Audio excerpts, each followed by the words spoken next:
امیر گفتی مدل آیفون چی بود؟ من 16 پرو مکس LLA. پارت نامبرش LLA. بله. پارت نامبر یکی از مهمترین قسمت ها توی آیفونه که باید بدونی. اول از اون چیه؟ قرار امروز کامل بررسیش کنیم.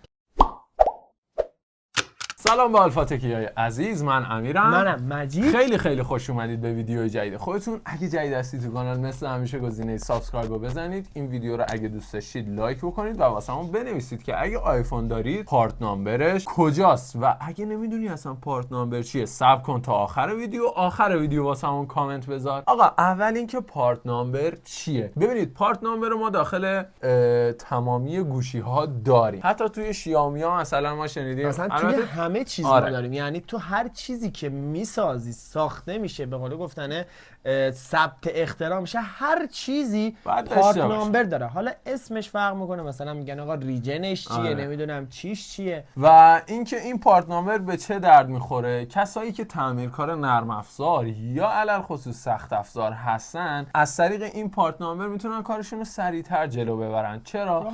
چون آره مثلا تو قسمت سخت افزار یه مثال بخوام بزنم، حالا به پارت نامبر اونقدر مربوط نیست اما به این شماره مربوطه. اینکه شما مثلا تاچ LCD مثلا یه گوشی 2016 رو نمیتونی بزنی رو 2017. حالا کاری به ساخت و ایناش نداریم ها، ولی بحث اینه که این کانکتوره شناسایی نمیکنه، اینو بورد شناسایی نمیکنه. و یه مزیت دیگه ای که داره اینه که آقا شما میتونید متوجه بشید گوشیتون سفارش کجاست، گوشیتون ساخت کجاست و از کجا رسیده دست شما. البته این سخت افزاریه که امیر گفت برای یه سری چیزهای خاصه و آره. خیلی کم پیش میاد، ولی خب مهمترین چیزه.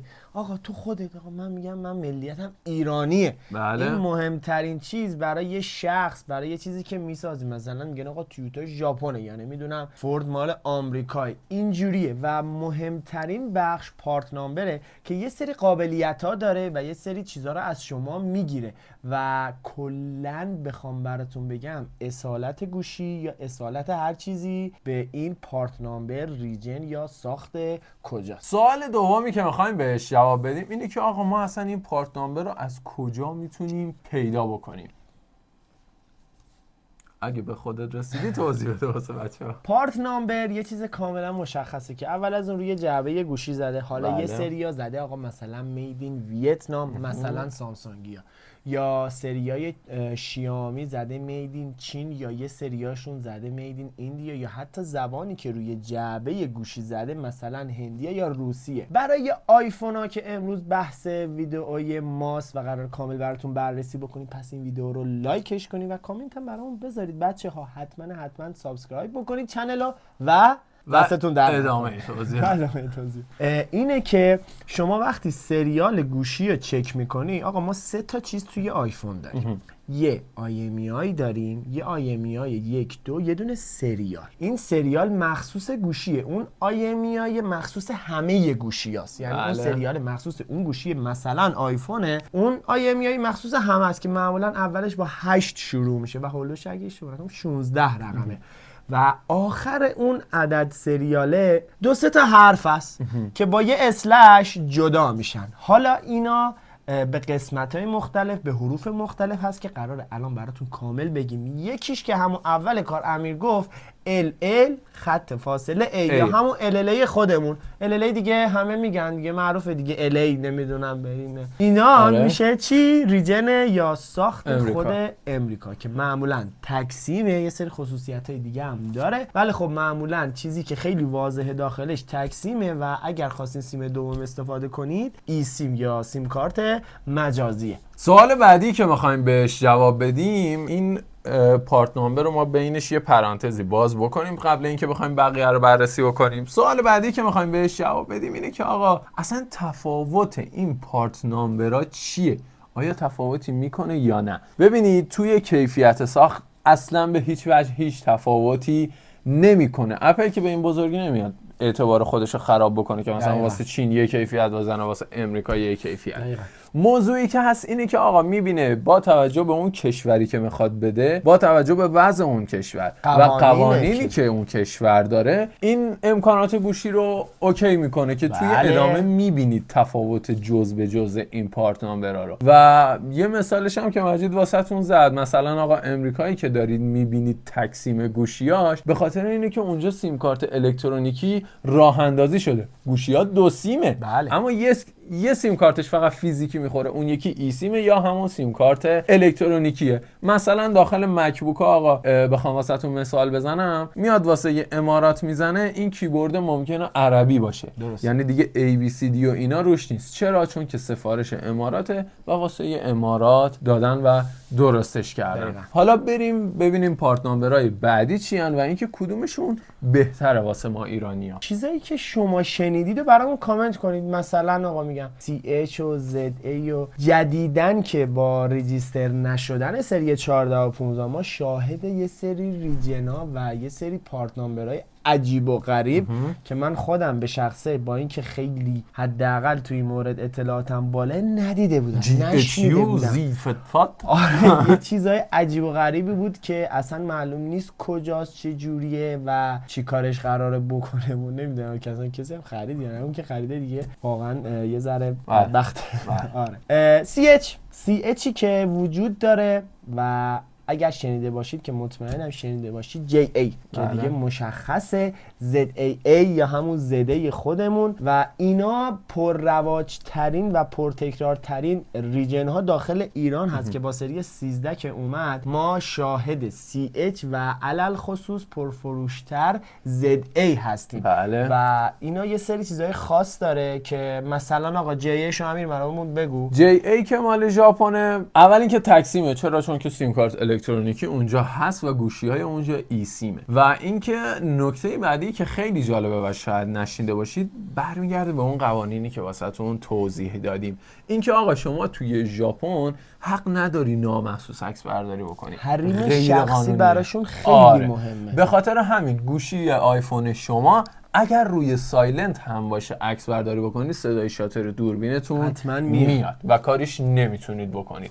این مثلا بود واسه گوشی‌های فقط همین، هیچ چیز دیگه ایش فرق نمیکنه، نه قیافش، نه دوربینش، نه نمیدونم باتریش، هیچ فرق نمیکنه. آقا استرس نگیرید، چیز خاصی نیست. الکی نگید که خب حالا مثلا اون زده مثلا 20 تومن گرون‌تر. آخه چرا 20 تومن گرون‌تره؟ فرق نمیکنه. واقعا فرقی نمیکنه. پارت نامبر بعدی پارت نامبر اماراته و معمولا میگم توی ایران استفاده نمیشه، خیلی کم هست با اینکه امارات بغل گوشمونه، ولی خب خیلی کم هست. و چیزی که خیلی جالبه اینه که کلا فیس تایم نداره. فیس تایم که میدونید همون تماس تصویریه که فعلا خدا رو شکر با این فیلتر و اینا فیلترم نشده، خدا رو شکر. همیشه میگم مرسی.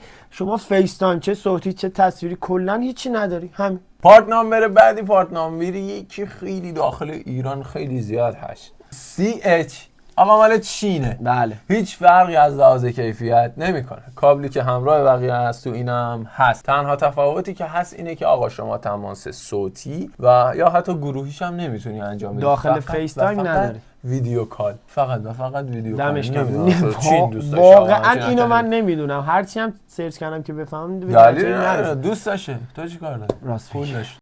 پارت نامبر الی که همین گفتیم، یه نکته جامون من یادم رفت بگم براتون الان، اونم اینه که ای سیمه بود. بله. برای سری 14 کلا سیم فیزیکی نداره و کلا ای سیمه و این نکته قابل توجهیه که برای گوشی‌های الی وجود داره و دمش هم گرم. پارت نامبری که میخوام واسهتون بگم میشه واسه انگلیس و اروپا، بیشتر توی آداپتورها شاید دیده باشید BA نوشته و اینکه هیچ تفاوتی نمیکنه. تنها تفاوتی که هست دقیقاً مثل خود امریکا تقسیمه و هیچ گونه محدودیت نرم افزاری هم نداره. همه چی اوکیه، فقط به خاطر همین تقسیم بودنش بود که اینجا بازاری نداره. حالا این پارت نامبرها رو ما توضیح دادیم، میخوایم ببینیم که کدوم پارت نامبر واسه ما ایرانیایی که از امریکا تحریمی و شرکت اپل ما رو تحریم کرده، سر اپل آیدیا، سر هزار چیز دیگه، اصلا اوکی رو همه فرق نمیکنه.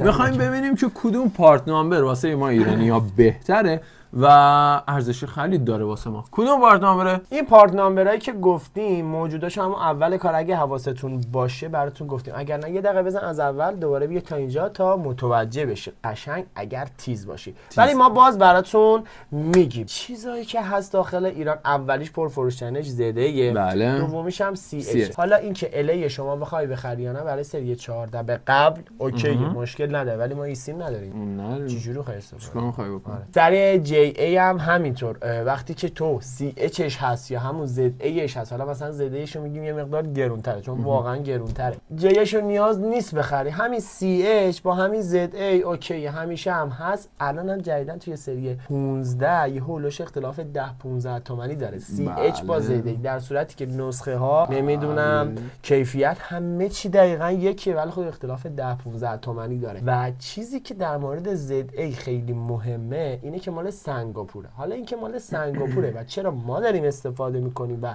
ما پیشنهادش میکنیم به شما، به خاطر اینه که آقا سنگاپور یه کشوریه که یه جورایی بی‌طرفه، هیچ مشکلی با جایی نداره، کسی هم کاریش نداره. آره و اینکه کلا توی خاورمیانه و کلا توی کشور همسایه ما ZA مصرفشونه یا CH و دیگه غیر از این دیگه پارت نامبری استفاده نمیکنن. پارت نامبرای امارات هم که معمولا اونا هم باز استفاده نمیکنن، با CH و اینا استفاده میکنن چون امارات دیگه خب بالاخره کشوریه که بیشترش همشون توریستن و اینا و چیز خاصی نداره، هر کی میاد دیگه خودشون دارن اصلا. آره دیگه. تو یه سری آیفون های سری 11 معمولی و سری X ما JA داشتیم تو بازار که هنوزم فکر کنم تو ریپکاش پیدا بشه. یه نکته ای که راجع به مدل نامبر یا همون اینکه پارت نامبرتون مال کجاست یادمون رفت بگیم اینه که شما تو ستینگ گوشیتون هم میتونید آره غیر جعبه تو ستینگ هم هست. میری تو ستینگ جنرال اباوت فون نگه اشتباه نکنم و اونجا نوشته مدل نامبر، آخر این مدل نامبر اون 3 تا حرفو واسمون تو کامنت ها بذار تا بهت بگیم پارت نامبر کدوم کشوره. حتما هم اسلش داره. آره من یه لیست کلی از پارت نامبرام توی دیسکریپشن واسهتون میذارم که آگاهی بیشتر داشته باشین چون جاش توی این ویدیو نبود. یادتون نره واسمون بنویسید گوشی آیفونتون مال کدوم کشوره. خیلی خیلی دوستتون داریم بچه‌ها، خیلی عاشقتونیم، انقدر زیاد عاشقتونیم که نمیدونیم عشق زیادمون رو چیکار بکنیم. اولین بار عاشق شدیم. امیدوارم که حال دلتون خوب باشه. حتما این ویدیو رو لایک کنید، کامنت هم خواهش میکنم برامون بذارید. واقعا حتی یه نقطه هم که برای ما کامنت بذارید واقعا من انرژی میگیرم و همون عدد کامنت ها واقعا به ما انرژی میده و سعی میکنیم که بهترین محتوا رو و جدیدترین رو بی‌نقص‌ترین رو براتون تولید بکنیم. حتما لایک یادتون نره، چنل ساب داشته باشید که واقعا ساب کردن شما و دیدن ویدیوهای ما از کامنت ها هم بیشتر خیلی زیاد. زنگوله رو بزن اولین نفر باشی ببینید. عاشقتونی بفرستین برای دوستاتون، چنل اونا از حمایت بکنن. خیلی دوستاتون داریم، عاشقتونیم. روز بر شما خوش. شب راست الان روزه.